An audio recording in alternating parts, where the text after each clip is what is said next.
how I got from 60 kilo body weight up until 90 kilo body weight through an off-season bulk. This isn't going to be one of these videos where it's how I lost 60 pounds in 6 days. This is a video for people that is currently on an off-season or is currently bulking, and how one may manage to increase their body weight and obviously increase their muscle tissue, right? Because that's the main thing that we're going to worry about. It's not really necessarily your body weight. You're wanting obviously an increase of muscle tissue, but in order to get an increase in muscle tissue, you must increase your body weight. Now, some people do struggle with this process, and they do find it next to impossible to gain any body weight, even though they try shoving countless foods down their throat, especially for the people with quick metabolisms. So in this video, I'm going to discuss the two most important components that I have used in order to increase from this body weight. I've put on 30 kilo during this off season since I last competed, and I do believe that a lot of that that 30 kilo is quite a lot of positive weight as well, i.e. in the form of more muscle tissue than I ever had in my body previously. Before I get into it, please don't forget to like and subscribe if you do like the video, and do please comment below as well with any questions, because it does help me in the algorithms. Let's start.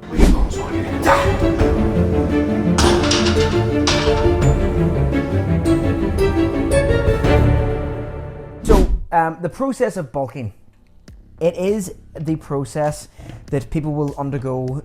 For bodybuilders, it's in off seasons when they're not competing, when it's not into season to compete or prep for a show.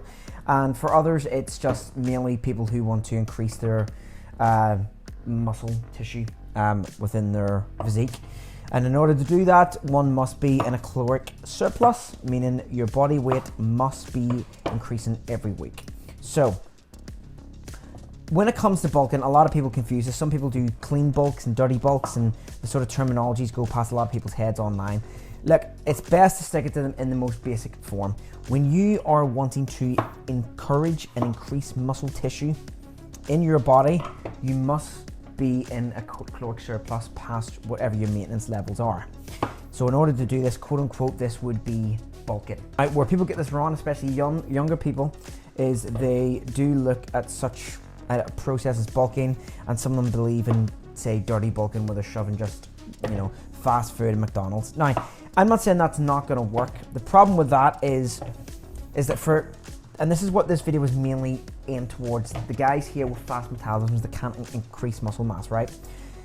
That process there, if you're watching this and you're someone with a fast metabolism and you've tried to eat your pizzas and your McDonald's and you don't seem to be putting up body weight or muscle or strength for that matter, then you'll know already that does not matter whatsoever. It's the most important factor that you're going to need to when you're starting to bulk and to make sure that you're successful at this.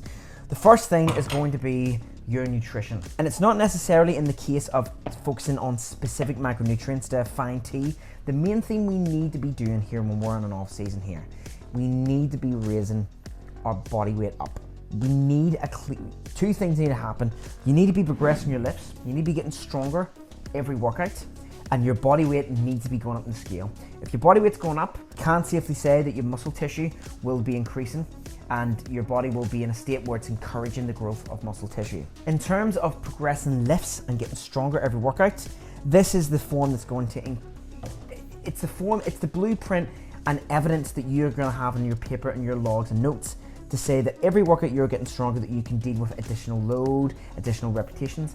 That is the adaptation factor, and it's the adaptation and the increase in strength and ability that's going to ensure that you are gaining muscle. So that's the most important bit. The training needs to be progressive, and during this off season, while you've got the extra calories, don't be afraid to be doing intense shit. Heavy compounds between 6 to 10 reps. Keep encouraging that. Once you get to 10 or 9, add another 2 kilo on it. Keep progressing that like an animal every week. Fire in a drop back set, take 10% off it for extra failure. Maybe every exercise, give one drop set somewhere for just an increased intensity, increased failure. That doesn't mean you have to do multiple sets. For me, for example, where I've got doing this, I've still only stuck to one working set per exercise and maybe a drop back after it. I have not done multiple sets. Again, I don't think there's a need to do this. Especially for people that's not professional or not enhanced. And that's the big thing here. Following what your enhanced influencers or bodybuilders are doing is not relevant. These guys are professional athletes. They do specific things for a specific reason. You don't need to do 3 or 5 sets per exercise. Trust me, you can get away with 1. Okay, so that's 2 things, training and nutrition. You need to make sure that your body weight's going up, and you need to make sure that you are increasing your load and you are training in such a way that's encouraging additional adaptation. And that certainly is not picking up some sort of exercise and doing 3 sets of 10 or 3 sets of 12. Get that out of the program ASAP. Okay, so the method of how I've done it and increased such weight. Well, one of the things is genetics, and that's going to be the most important thing, your ability to be able to put weight on. Luckily, I am quite chubby. I come from chubby genetics, so if I put my mind to it, I can easily put my body weight up. The problem is, though, is I have not done that in such a way where I've eaten junk food and just gotten chubby. I have gotten very strong, and I've put a lot of what I believe is quite solid looking muscle tissue. Now, of course, when you increase 20 kilo or so, 8 pound of that might be muscle tissue if you're really lucky and you've worked really hard, and then the rest of the remaining 12 pound would be fat, okay? So with this season, I do think I've put on quite a considerable amount of muscle tissue out of that 30 kilo. I hope anyway. Time will tell in the next season anyway, when I compete next year, how it looks.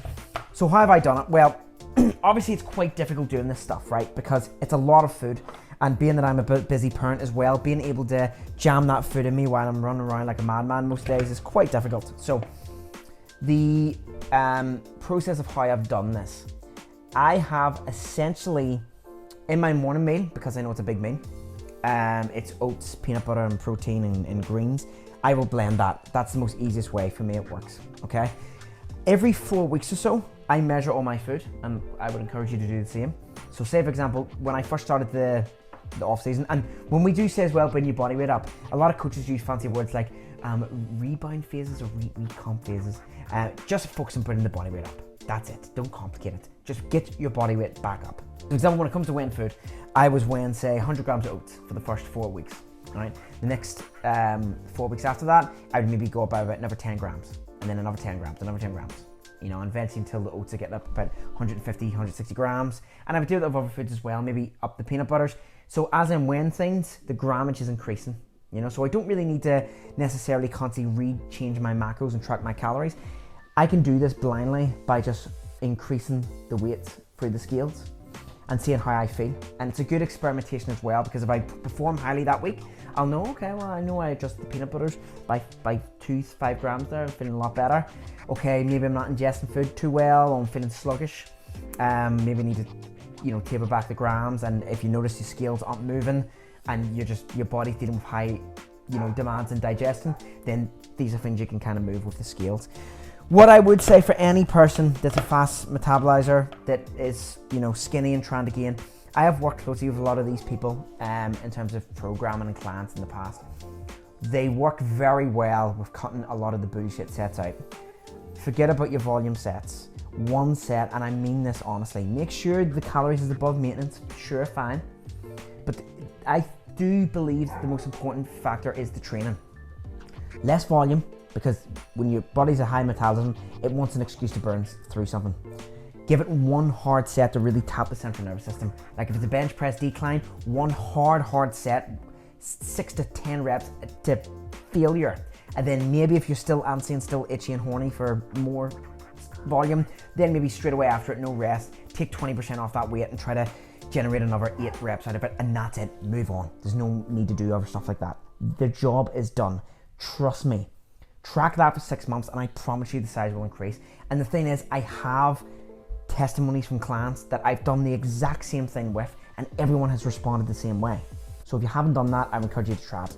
So there's my tips anyway for the bulking and off season. If you like the video, please do like and subscribe and head over to the channel. I do have lots of other videos as well in this kind of topic, especially towards the natty kind of trainers, and especially with nutrition and training. But until the next time, I'm Karl from Den. I'll catch you then.